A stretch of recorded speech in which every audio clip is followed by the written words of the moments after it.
White house کا کہنا ہے کہ اسرائیل 6 ماہ کی وحشیانہ لڑائی کے بعد جنگ بندی کے لیے تیار ہے، لیکن حماس کی قیادت اسرائیل کی شرائط کو پورا کرنے اور 7 اکتوبر کو اسرائیل پر حملے کے دوران یرغمال بنائے جانے والوں میں سے کچھ کو رہا کرنے کے لیے تیار نہیں ہے۔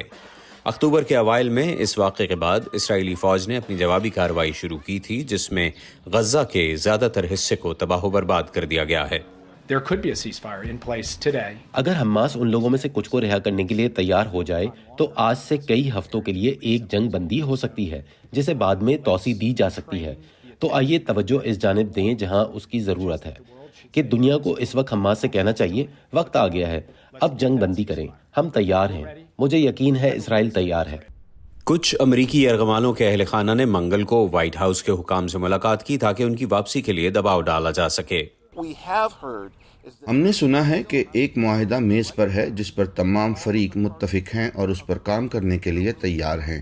ہم ابھی انتظار کر رہے ہیں اور دنیا انتظار کر رہی ہے کہ حماس ہاں کرے۔ اب معاملہ ان کے ہاتھ میں ہے۔ بائیڈن انتظامیہ نے 1 ماہ قبل جنگ بندی کا مطالبہ شروع کیا تھا، لیکن تمام اسرائیلی ایسا نہیں چاہتے۔ پیر کو اس گروپ نے غزہ کی سرحد کے قریب مارچ کیا اور اس کے برعکس مطالبہ کیا۔ بین الاقوامی برادری کو یہ کہنے کے بجائے کہ وہ یرغمالیوں کی رہائی کے لیے حماس پر دباؤ ڈالے، وہ نیتن یاہو اور ہماری حکومت پر دباؤ ڈال رہے ہیں۔ ہم نے جنگ شروع نہیں کی، انہوں نے کی ہے۔ انہوں نے ہمارے 1200 لوگوں کو قتل کیا۔ اور اسرائیلی وزیر اعظم بنجمن نیتن یاہو بھی واشنگٹن کے اعتراضات کے باوجود جنوبی شہر رفح پر حملے کے منصوبے پر عمل درآمد کے لیے پرعزم دکھائی دیتے ہیں۔ ہم حماس کے دستوں کا رفح سمیت ہر جگہ مکمل خاتمہ کریں گے۔ دنیا کی کوئی طاقت نہیں جو ہمیں روک سکے۔ بہت سے عوامل ہیں جو ایسا کرنے کی کوشش کر رہے ہیں، لیکن اس سے کوئی فائدہ نہیں ہوگا کیونکہ اس دشمن نے جو کچھ کیا ہے وہ دوبارہ نہیں کر پائے گا۔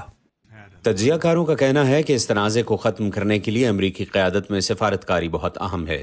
وہ خبردار کرتے ہیں کہ حماس، جس کی جڑیں خطے میں گہری ہیں اور ایران کے ساتھ مضبوط تعلقات ہیں، ایک طاقتور دشمن ہے۔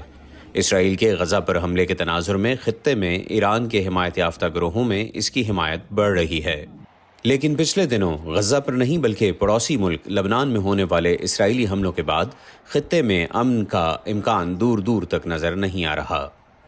انیتا پاول کے ساتھ محمد عاطف، VOA نیوز۔